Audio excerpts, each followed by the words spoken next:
Hey y'all, it's Shelly with Bossy Chick Designs. I'm here to do a tutorial on a acrylic that I'm making for a badge reel.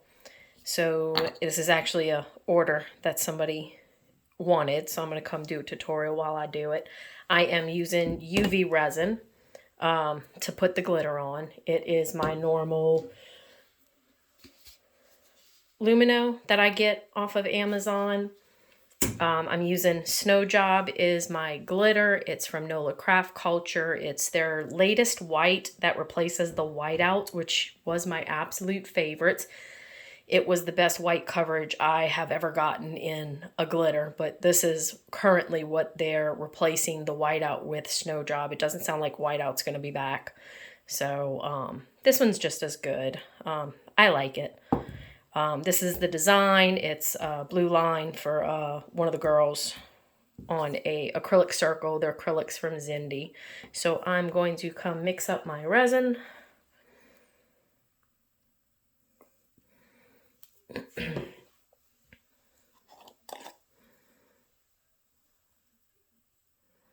And my glitter. And then what I am going to do is I'm going to take the protective covering off of my acrylic after I mix my glitter up.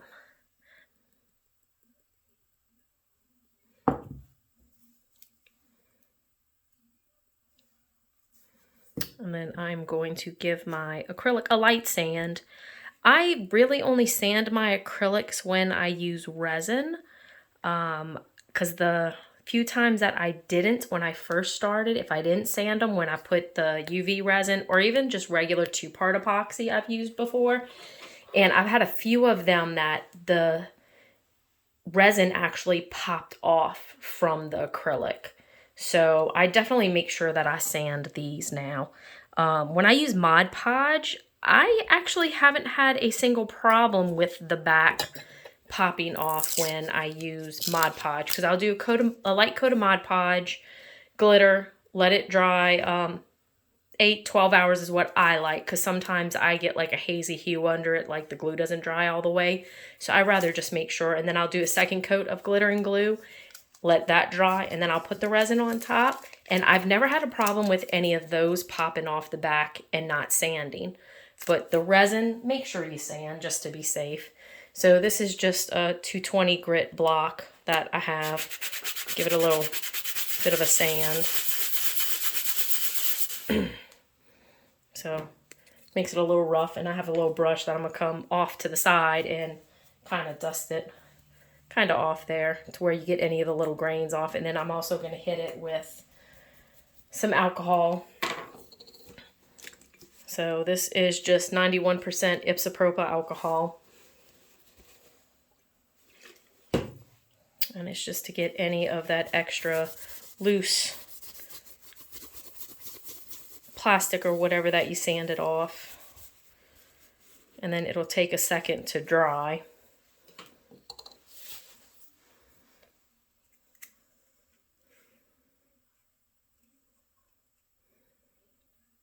So I'm going to add just a little bit more glitter to that. And I don't know that there's actually like a perfect ratio. It's kind of a mix and see what you think.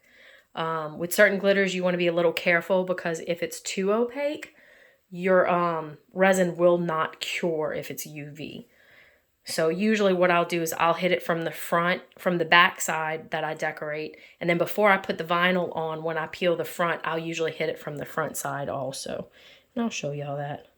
So I'm just going to pour my resin on and just kind of spread it out. And resin does like to try to self-level. So try to work on as level of a surface as you can. And it will also thin out as it heats. I don't know if anyone's ever put their hand under the UV lamp and had resin on their hand, but it actually does get really hot.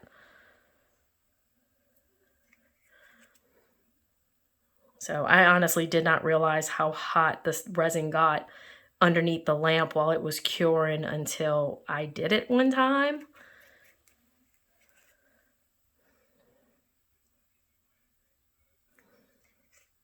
And then I'm just kind of scraping on my little sides to get some more resin. I'm trying not to mix up anymore. I usually over mix it actually. Usually have way too much.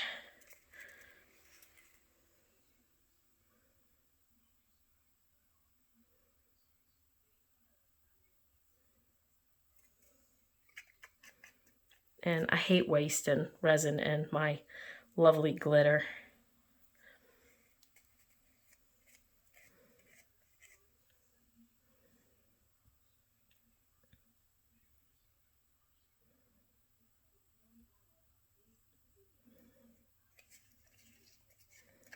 And I'm trying to make sure that I get the glitter to the sides.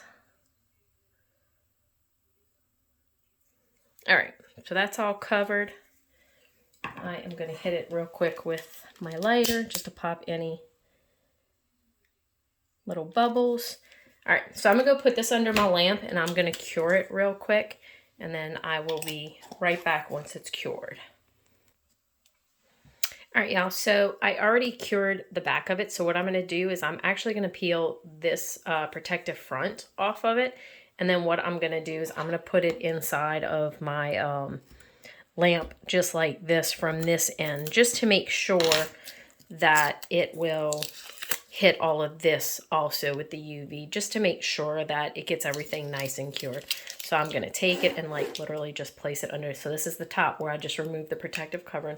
I'm just gonna put it under my lamp and let it cure for a few minutes that way. Usually when I cure, I'll kind of hit it a couple times with my lamp, and if it's during the day when I have the sun out, I will actually go put it out in the sun, because I find that when I'm doing a whole bunch of acrylics at once, that when I stick more than 2 or 3 in here, I find it takes a lot longer to cure them. So I'll generally just hit them to where they're stable enough to be able to go carry them outside to where I can put them in the sun for a few minutes. I do a whole bunch. Like I have an actual tray off of this cart that I have that I actually use. So I normally have the cart. It's actually the size of this silicone mat. I normally have this whole thing loaded with acrylics to be able to go put outside to where they cure. So it's definitely a lot faster if you can go put them out in the sun. So I'm going to let this cure for another round, and then I will be back once this is done curing. All right, so I am back. This is cured from the front now. I did 2 minutes on the front. So now let me just zoom in here, get my stuff repositioned here. So this was a design that I found. It's a picture, it's a flag off the internet that I found, and I just cut this down to the size that I needed. So I am going to come and put it on, find my squeegee. Sorry, my craft room is still in pieces and parts here. I honestly don't know when for sure they're gonna come. I got a call the other day that they're supposed to start the remodel in my house March 8th. I'll believe it when I actually see them show up. So we'll see what happens. So I'm just gonna use my little squeegee to squeegee it down. Peel it off. This is Paper Studio, so it doesn't always come off quite that easy. And then I'm going to kind of eyeball it to get it placed, and then kind of tap the one side just to where I like to try to squeegee to where I don't have much for air underneath. I do the best I can. I don't always get it perfect, but you know, do the best you can. Then I'll squeegee it down. And then I carefully pull the paper off. I don't pull straight up because I find I tend to sometimes get the vinyl to pull up just enough to where it leaves an air bubble. So, looks pretty good. Got a little air bubble right there, so it didn't stick down right there quite as well. So I'm just gonna squeegee it with my fingernail here too. It's a little bitty air bubble Oops, sorry, I'm out the window. Sorry, I just used my fingernail to scratch the little air bubbles out. So, goodness, I keep wanting to go off to the side and I don't know why. I actually just got this overhead mount for my phone, so I'm still kind of getting used to that. I normally have it more centered, but the way the lights are in my room, it's a little difficult. All right, so now I'm coming to get the blue line. So I'm going to show y'all a nifty little cheat that I've seen. So this is just parchment paper. You can use wax paper too, but I'm going to use this to kind of help me line up this. So like if you have like a more difficult layered design, it'll definitely help. I've had some that I have to be almost spot on, and this little cheat kind of really helped me. So I'll usually take it, make sure that there's no glitter or anything on it. Let me back up a little bit. Maybe I'm a little too close. Sorry, guys. But now it's dark. Okay. I hope that's okay. So I take it and I will place my paper right to where a little bit of my vinyl is off the paper. And wax paper is a lot easier to see through, but vinyl sticks like a lot better to that than parchment paper. So I will lay it down over my design, and then I will kind of move my fingers out the way and try to line it up best I can. And then once I'm happy, sorry guys, I gotta get a little closer. Yeah, but wax paper is a lot easier to see through. And then once you kind of like where you have it placed, I'll stick down the part that's exposed. And then you can lift it up. Now wax paper, it will stick to. And then come over here. Then you can squeegee it down.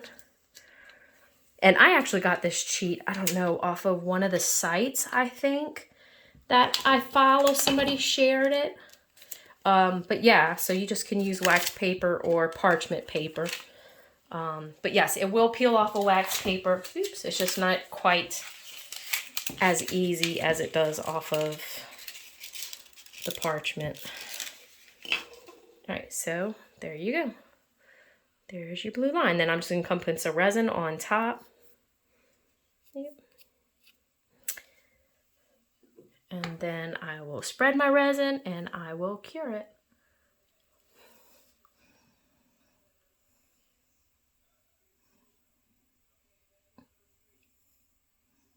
And then if you want to protect the back from any spillover with resin, I sometimes use painter's tape to cover the back, just to make sure that the resin, if it drips, it doesn't mess up the back of it.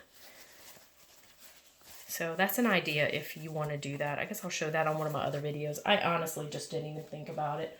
I would probably even have to dig for my painter's tape at this point. So I'm going to try to go close to the edge, but not over it.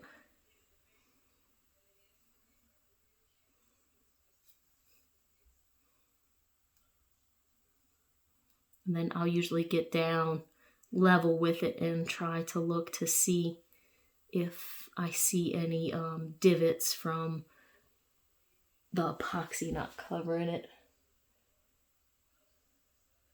But I honestly think that I like this brush a lot better because I have several brushes and stuff that I do use. I find this one, just because it covers more area, I can move it.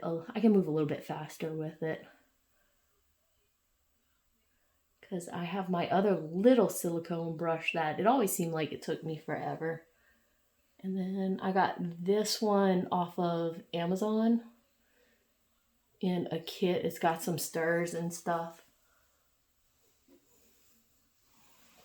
Because I have this one, which I just recently got. And then I have this one, that's the little bitty one. So definitely took a lot longer using this one. This one's a little harder. It's got silicone covering, but it's not as pliable as the other one. All right, so I am going to come and hit this with my lighter. Pop any air bubbles.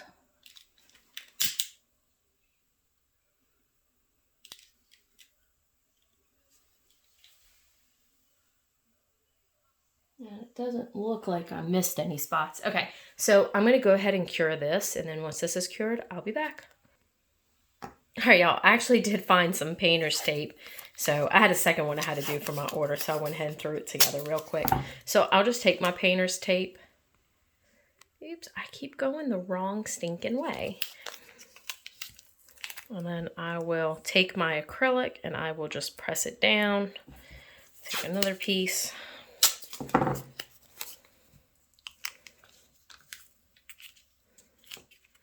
Make sure it covers all the back, and then I'll just kind of rub it to where it catches and seals. If you want, you could cut it. I normally have one of those self-healing mats, but of course with everything being torn up, you know, nothing's where it belongs in my house right now. I kind of have my computer and my Cricut and my printer in a room. I've got this room. I mean, if anybody's interested in seeing what I'm working in, I mean, I can always show y'all. All right, so that's that. All right, so I'm gonna go ahead and resin this one.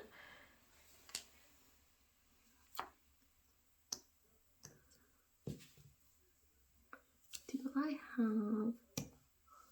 No, okay. I thought maybe my little star got stuck when I was weeding, but no, I guess not.